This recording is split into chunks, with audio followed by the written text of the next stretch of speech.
အားလုံးပဲမင်္ဂလာပါကျွန်တော်ရဲ့ YouTube channel အနေနဲ့ပြီးတော့အားလုံးကိုပြန်လည်ကြိုဆိုလိုက်ပါတယ်ဒီနေ့ကျွန်တော်မျှဝေသွားခြင်းတဲ့အကြောင်းအရာက Inshot ဆိုတဲ့ application နဲ့ဗီဒီယိုနောက်ခံကိုဘယ်လိုမျိုးပြောင်းလို့ရမလဲဆိုတဲ့အကြောင်းကိုပြောပြသွားမှာဖြစ်ပါတယ်ဒီ application ကို Play Store ကနေပြီးတော့ download ဆွဲယူလို့ရပါတယ်ကျွန်တော်က download ဆွဲထားပြီးသားဖြစ်တဲ့အတွက်ထပ်ပြီးတော့ download ဆွဲစီရမလို့တော့ပါဘူး Inshot ဆိုတဲ့ application လေးကိုဝင်လိုက်ပါမယ်ပြီးတော့ကျွန်တော်တို့ကဗီဒီယို background ကိုဗီဒီယိုနောက်ခံကိုပြောင်းမှဖြစ်တဲ့အတွက်ဒီ create new တွေကနေပြီးတော့ဗီဒီယိုကိုရွေးလိုက်ပါမယ်ပြီးတော့လည်းကျွန်တော်တို့ကဘာထည့်လို့ဖို့လို့လဲဆိုတော့ဒီ event banner က material တွေကိုတွားလိုက်ပါမယ်ပြီးတော့လည်းကျွန်တော်တို့က background ချင်းမှဖြစ်တဲ့အတွက်ဒီမှာ background ကိုရွေးလိုက်ပါမယ်ပြီးတော့လည်းဒီထဲကကျွန်တော်တို့စိတ်ကြိုက်ဖြစ်တဲ့ background design ကို download ဆွဲယူပြီးတော့အသုံးပြုလို့ရပါတယ်ပြီးတော့လည်းကျွန်တော်ကဒီထဲကကျွန်တော်စိတ်ကြိုက် background design ကိုဒီလိုမျိုးအမှန်ချက်ပေးလိုက်မယ်ပြီးတော့လည်းအောက်ကအစင်းရောင်လေးနဲ့ဒီအမှန်ချက်ဘုတ်တုံးလေးကိုထောက်လိုက်ပါမယ်ဆိုတော့ဒီမှာကျွန်တော်ပြောစရာရှိတာကအောက်မှာ Inshot ဆိုပြီးတော့ watermark ပါပါတယ်အဲဒီ watermark ကိုကျွန်တော်က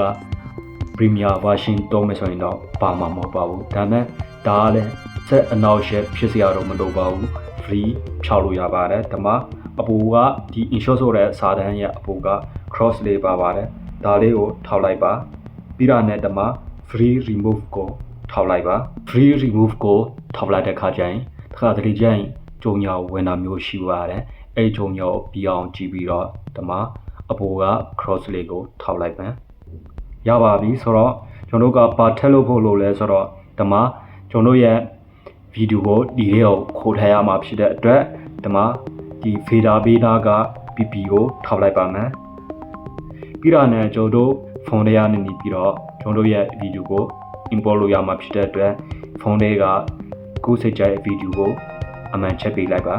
ပြီးတော့လည်းတစ်ခါလေးနဲ့ဒီလေးကိုတန်းရောက်သွားမှာဖြစ်ပါတယ်ပြီးရင်သူ့ကို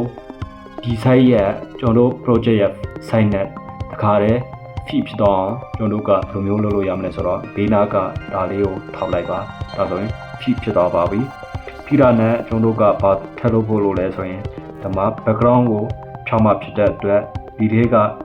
cut add ဆိုတဲ့ဒီလူပုံလေးနဲ့ icon လေးကိုထောက်လိုက်ပါဒါဆို background ကလုံးဝပျောက်သွားပါပြီ background ဖြစ်နေပါတယ်ဒီမှာ50%ရာခိုင်နှုန်း60%ရာခိုင်နှုန်းအဲ့လိုမျိုးတွားနေတဲ့ဟာကို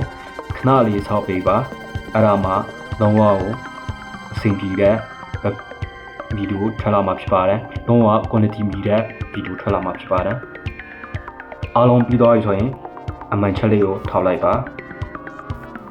ပြီးတော့လည်းကျွန်တော်တို့ကဒါလေးကို save လုပ်လို့ရတယ် save လုပ်လိုက်မယ်ပြီးတော့ဒီ save လုပ်တဲ့ခါကျရင်ကျွန်တော်တို့က resolution ကိုစိတ်ကြိုက်ယူလို့ရတယ်ဒါမှ